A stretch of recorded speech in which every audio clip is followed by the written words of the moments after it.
আলহামদুলিল্লাহ নেহারি দিয়ে পরোটা বানিয়েছিলাম, নাস্তা করে নিলাম। কাজের খুব বেশি তাড়া ছিল, ঘর ঝেড়েছিলাম একটু হালকা পাতলা, তো বেডশিটগুলোও চেঞ্জ করে নিলাম। এখন আমি অন্য কাজে চলে যাব, রান্নার কাজে। তো বেডশিট চেঞ্জ করে আমি ঘরটাকে গুছানো শেষ করলে আমার মোটামুটি মনে হয় যে অনেকখানি কাজ শেষ।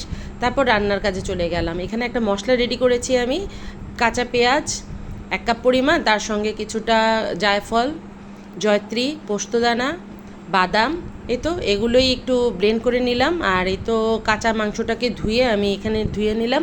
তার সঙ্গে আদা রসুন বাটা, লবণ, হলুদ, মরিচ, ধনিয়া, এগুলো যেগুলো আর কি দিতে হয় সেগুলোই। গরম মশলা আমার ঘরে তৈরি করা, সেটাও দিয়ে দিলাম। তেল দিয়ে দিলাম, লবণ দিয়ে দিলাম। এই তো মাংস যেভাবে রান্না হয় আর কি, এটা নতুন করে দেখানোর কিছুই নেই। তো মাংস এখন বসিয়ে দিয়ে আমি অন্য কাজে চলে যাব। আমার আব্বার জন্য একটু আপেলের জুস করে নিব, তারপর অন্য কাজগুলো সেরে নিব। আর এখানে তো গরম মশলাও দিয়ে দিলাম, দারচিনি, এলাচ। এখন মশলাটা সব কিছু একসঙ্গে মিক্সড করে আমি ঢেকে বসিয়ে দিব। এখানে বলক চলে আসলেই আমি একটু চেক করছিলাম আর কি, যে বলক এসেছে কি না। তো দেখলাম হ্যাঁ, বলক চলে এসেছে। এখন এটাকে ঢেকে দিয়ে আমি একটু জুস করে নিলাম আব্বার জন্য, পেঁয়াজ, আপেলের জুস আর কি। এখন এটা আব্বাকে আমি পাঠিয়ে দিব, আমার মেয়েকে দিয়ে আব্বার কাছে দিয়ে পাঠাবো। আর এটা সন্ধ্যায় ছিল, একটা নতুন নাস্তা তৈরি করেছিলাম।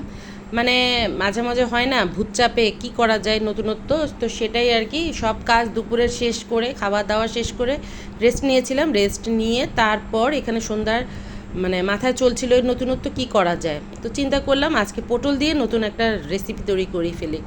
তো আমার ফ্রিজে ছিল কয়েকটা মাত্র পট পটল, তো ছিল মাত্র 4টা সম্ভবত। তো 4টা পটলকে আর কি করব, তো চিন্তা করলাম যে এটা দিয়ে দেখি কী করা যায়।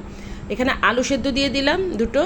আর এখানে 4টা পটলকে আমি স্কিনটাকে ছিলে একটু সেদ্ধ করে নিয়েছি, হালকা একটা ভাপ দিয়ে নিয়েছি। এর সঙ্গে একটু চিলি ফ্লেক্স, একটু লবণ দিয়ে মেখে নিলাম।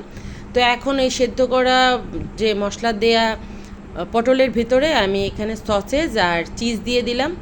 তো এখন আমি আরেকটা পটলের টুকরো দিয়ে এটাকে আমি একটু ঢেকে দিব, মানে একটা শেপ তৈরি করে নিলাম। তো এই তো আমার এই 4টা পটলের 4টাই হয়েছে।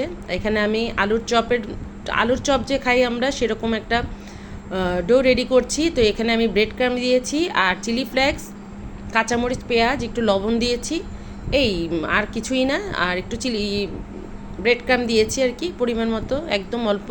তো এখন এটাকে আমি ভালো করে একদম মিক্সড করে নিব, যেন পেঁয়াজ, কাঁচামরিচ আর ওই যে ব্রেড ক্রাম্বটা একসঙ্গে আলুর সঙ্গে মিক্স হয়ে যায়। তারপর এর ভিতরে আমি পুরটা দিব। তো পুরটা কি দিব?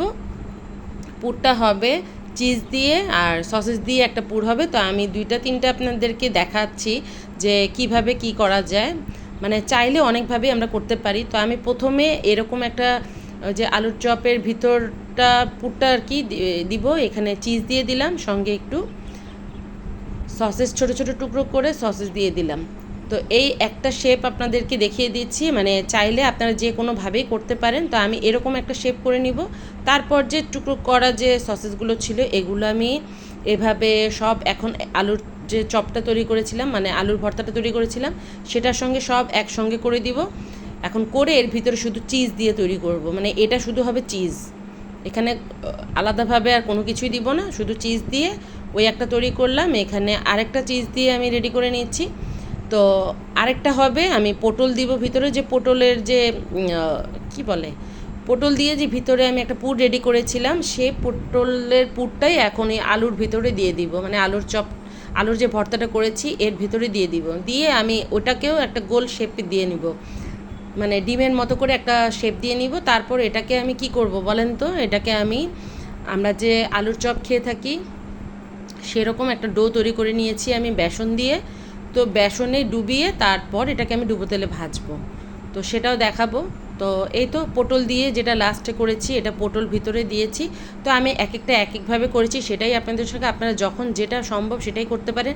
চাইলে এখানে চিকেনও ব্যবহার করতে পারেন, বিফও ব্যবহার করতে পারেন, আপনাদের চয়েস। তো এখন এই তো বেসনের যে একটা ব্যাটার রেডি করেছিলাম, সেটার সঙ্গে একটু গরম তেল আর একটু ইয়ে দিয়েছি, বেকিং পাউডার দিয়েছি, দিয়ে আমি এখনই তো সেই ব্যাটারের মধ্যে চুবিয়ে ডুবো তেলে ছেড়ে দিচ্ছি। এক এক করে আমি সব ভেজে নিব। এটা হচ্ছিল আমাদের সন্ধ্যার স্ন্যাক্স। আর আমার ছোট মেয়েটা বিশেষ করে সন্ধ্যায় একটু নতুনত্ব কিছু হলে ও তো খুশি হয়ে যায়, তো ওর জন্যই ওর বলতে ওই আমার মেয়েদের জন্যই আমার এই সমস্ত চিন্তাভাবনা যে সন্ধ্যায় ওদেরকে কি করে দেওয়া যায়। যদিও আমার বড় মেয়ের তেমন কোনো কিছুই থাকে না, সন্ধ্যায় ওকে দিলে দিলাম, না দিলে না, কোনো আবদার নেই। কিন্তু ছোটোটা একটু খাবার নিয়ে একটু বায়না থাকে, মানে কিছু নতুনত্ব দিলে ও খুশি হয়ে যায়। তো ওকে খুশি করার জন্যই বিশেষ করে নতুনত্ব কিছু চেষ্টা করেছি চিজ দিয়ে এরকম একটা স্ন্যাক্স।